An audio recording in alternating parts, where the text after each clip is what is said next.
Luxury crossovers are a very hot segment nowadays. Just take a look at Acura. The company's best-selling model is now the RDX, with Acura consistently moving about 50,000 units every year. So when an all-new version comes out, that's a very big deal. I'm at the 2018 New York International Auto Show, and this is the fully production, all-new 2019 RDX. Let's take a first look.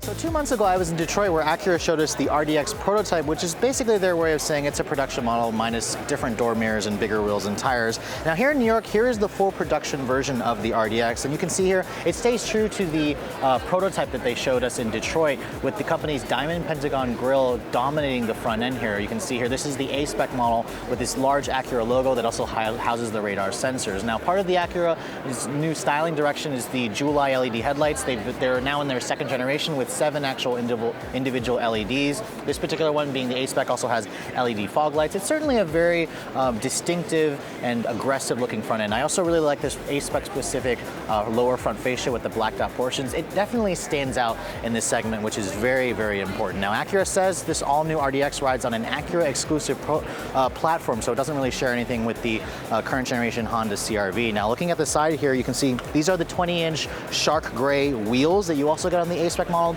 The regular model RDX will just have a 19-inch wheel. You can see here, I love the design of the wheels. It looks especially good with this white diamond pearl exterior color. The A-Spec also gives you this badging here with some slightly different blacked out trim on the actual side skirts. Now in terms of the size, RDX is now 2 inches longer in the wheelbase. It's about 108-inch long wheelbase. Overall length stays roughly the same, but they've also made it longer and wider versus the previous generation. Now at the back here, same dragon tail rear end here with standard LED tail lights. The super handling all-wheel drive badge, as you guys know, is back for this third generation. And the A-Spec model gives you these 2 fat exhaust tips, which are actually connected to the actual muffler, which is nice. You also have a unique rear diffuser, which is really good.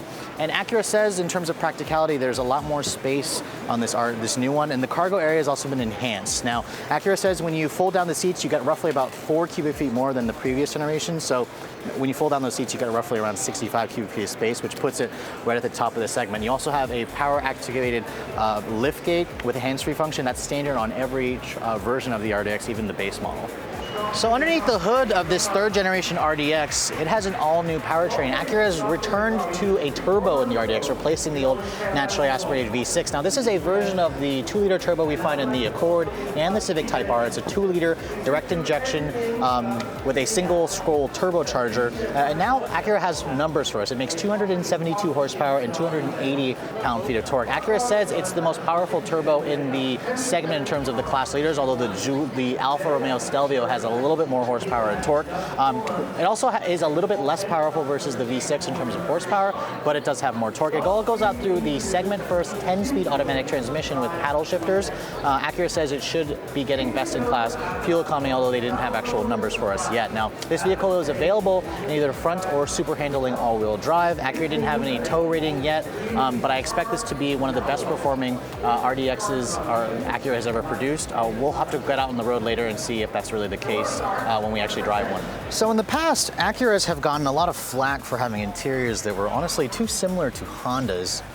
And for this all-new generation RDX, they're really trying to rectify that. And first sitting into this A-Spec model, this is an actual production model, as I said, it's really nice. I really love the red interior option that they give you on this A-Spec with the kind of the black suede that kind of goes through the center of the seat with the accenting piping. It's really impressive, to be honest. Now, you're also going to notice a lot of new technology in this vehicle and a lot of Acura exclusive items. The first thing I'm noticing, the seats are really comfortable. They hug you really well. They're really soft and supportive. They're also heated and cooled. That's, a very important feature in this segment. The steering wheel is also all new. Man, it's really a fat steering wheel rim with some good extension. It's got metal paddle shifters behind the steering wheel to control the 10-speed auto. And honestly, it just looks really good. It's very NSX inspired in here. Now, in terms of the materials, Acura said that if you see leather, it's Milano leather. If you see wood, it's real wood. If you see aluminum, it's real aluminum. The dashboard and door panel materials are all soft touch. It's all really nice. It's a really nice, looking interior as well. I really like the suede that's on the dash and then some of this red stitching with the real material leather that goes on the actual center console. Now looking at the center stack here, Acura's also completely redesigned their interface here. It's got a 10.2-inch display, it's a high resolution, it's all controlled by this true touchpad controller. Now Acura said they studied a lot of competing systems, especially from Lexus, because nobody really liked that mousepad controller. This true touchpad controller is kind of giving you like a one-to-one interface. So basically what that means is if you're looking at the touchpad and you're looking at the screen, if you touch like the right upper corner of the screen, it's going to correspond to the actual same portion of the screen. And what that does is it takes elements of like a controller knob and the actual cursor and combines them to two. And Acura says that combination will kind of make it less distracting and easier to use. You should be able to get into this vehicle and kind of just know how to use it all after just a couple of minutes. Now, first of all, I'm liking the interface a lot. There's a dedicated home button, there's a back button here. The navigation display also, the graphics have been completely redone. It's just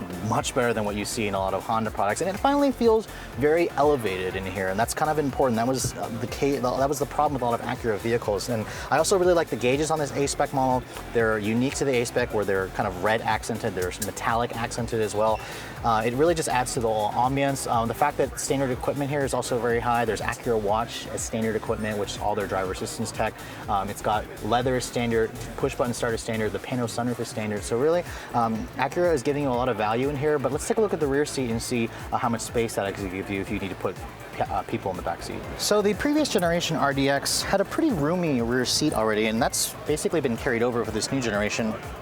Shutting the door, what Acura also noted they did for this new one is they made the floor here completely flat, so it allows you to actually put 3 people across comfortably. And the bench is pretty comfortable, honestly. The seats are just as soft as the front. There's some good thigh extension here. And in terms of materials, it's soft touch. I like the stitching with the contrast, the red leather. It's got metal speaker covers here because this is the premium 16-speaker ELS audio system. Acura says it's one of the best sounding audio systems they developed. I'm also noticing vents back here, although I don't see a button here for heated rear seats. I imagine that the A-Spec model doesn't give that to you. You may have to go to like the advanced trim to get the heated rear seats, but I mean overall, cup holders here. I mean, this is a really great 2+2 car, you know, if you're just going to put 2 adults in the back here, and I think this will seriously continue to do well for Acura when it does go on sale. Now, speaking of which, the new RDX will go on sale in the mid of 2018, so expect summer, with no pricing yet announced. The old one starts at around $36,000. I expect this to be a little bit more, especially if you guys go for a fully loaded model. For Redline reviews at the 2018 New York International Auto Show, I'm Silicon Bay.